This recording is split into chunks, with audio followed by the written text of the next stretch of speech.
Why you don't need forgiveness.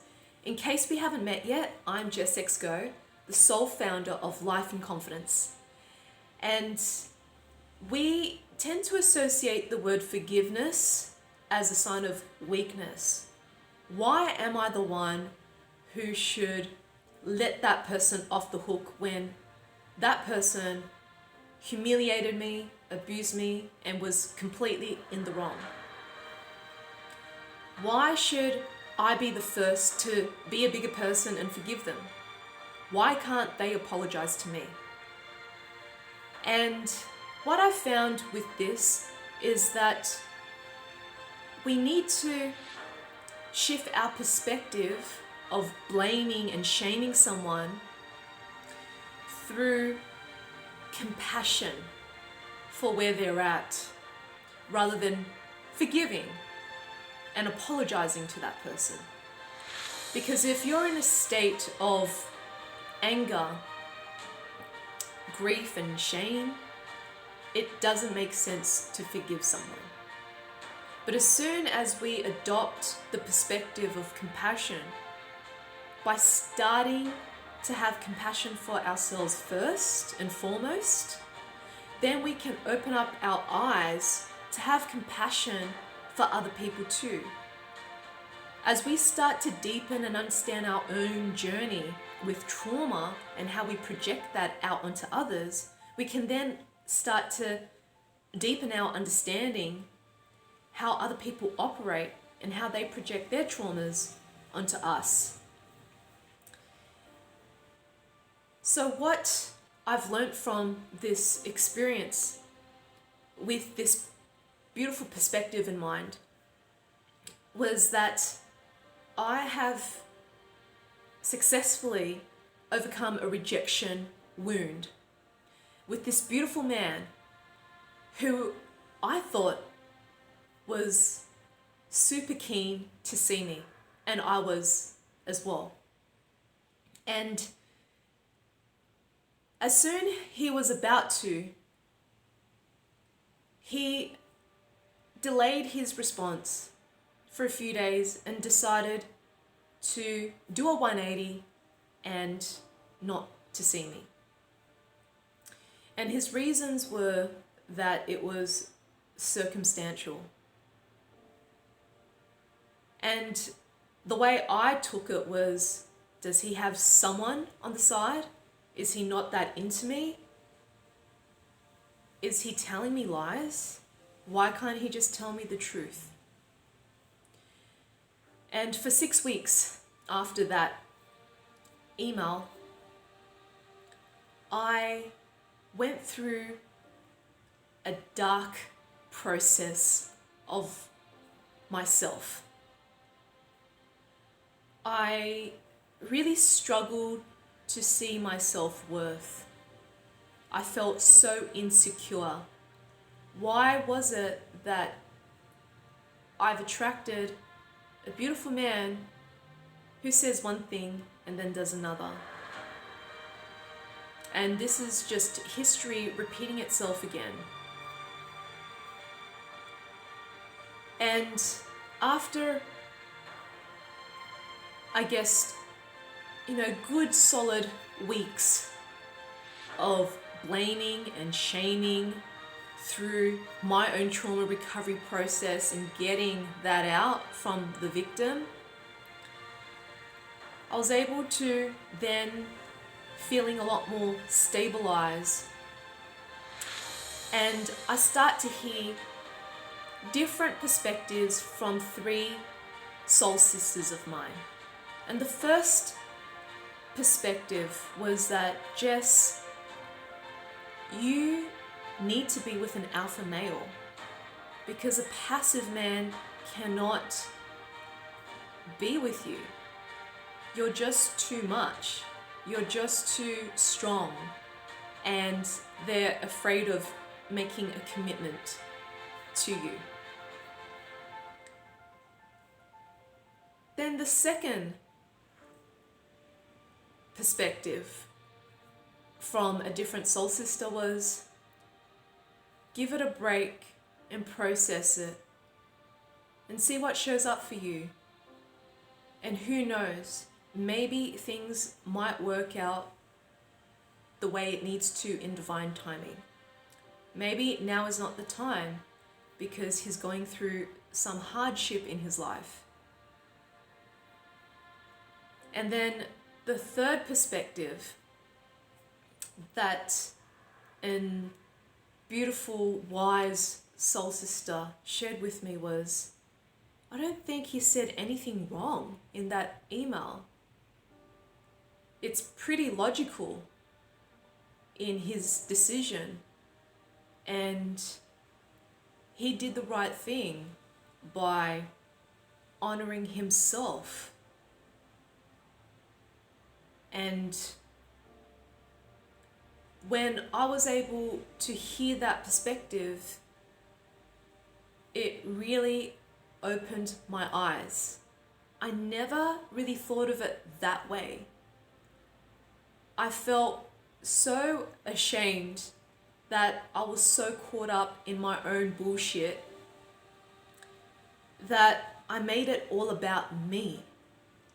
And I lost sight in seeing his perspective and why he came to that conclusion because of what he's going through. And I realized I was making so many different scenarios and stories in my head, when really I need to trust the information he shared with me and accept it. By accepting his response, I'm also learning to accept where he's at in this point of his life, and that the way he rejected me wasn't personal. And I could see in that email it wasn't easy for him to get straight to the point, because rejecting a person is never an easy process. And as I start to see it from his point of view, I understand how he formulated that email. I understood that he put a lot of thought into it. He wanted to soften the blow. And it's not the way he wanted to end it. And from seeing it from that perspective and understanding what he's going through, he actually did the right thing. Not only for himself, but also for me too. Because he was my mirror. I was also going through some hardship as well. So if we were to meet, it would be simply the worst timing for both of us. So in hindsight, I'm able to see the big picture. And that requires compassion and acceptance.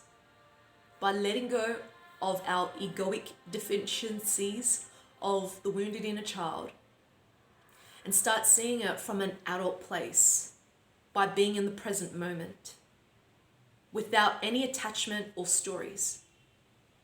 And I invite you to practice this too, because as soon as I was able to open up my heart to him by replying to his email 6 weeks later, I shared with him I understood where he was coming from, and it wasn't an easy process for me to accept his response. But I can now appreciate and accept where he's at. And I simply wished him all the best in his life, and to remind him that he's amazing, and he really is. He's an incredible soul, so kind, so gentle, and so caring. And that's what appealed me to him. And he replied back that he checked his spam a few times and he thought it was best not to contact me for a short while in case it was what it was that I was going through. And he's open to continuing the conversation with me, and I just felt, just from that response, where I responded, not reacted, from a place of compassion and love and understanding, I could see that his response reflected that right back at me with so much love and thought. And even though we're not at that level of connection and intimacy in a romantic sense, but our bond in terms of a friendship has been truly incredible. And there's no way that I could have ever achieved that if I didn't approach it from a place of compassion. And that has destroyed so many of my friendships in the past, because it came from reactivity, from egoic deficiencies. So as soon as we let go of the stories that we tell ourselves, the lies, the gaslighting,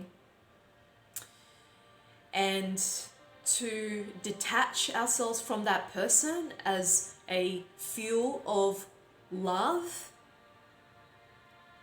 then we are able to see it from the observer, from an adult place, to then be able to respond, whether it's to continue that connection or to dissolve it with love and kindness.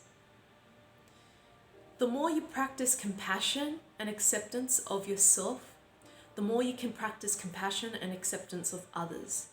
This will make your life so much easier and smoother as we navigate through the ups and downs in communication breakdowns and indifferences in our interactions and relationships with others.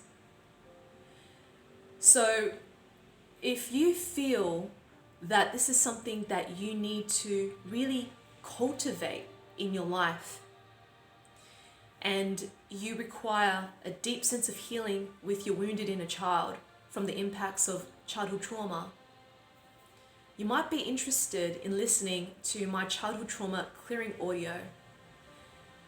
And this is a really powerful light language transmission where I guide you into a quantum process to start dissolving timelines in your early childhood development that is keeping you trapped in the past.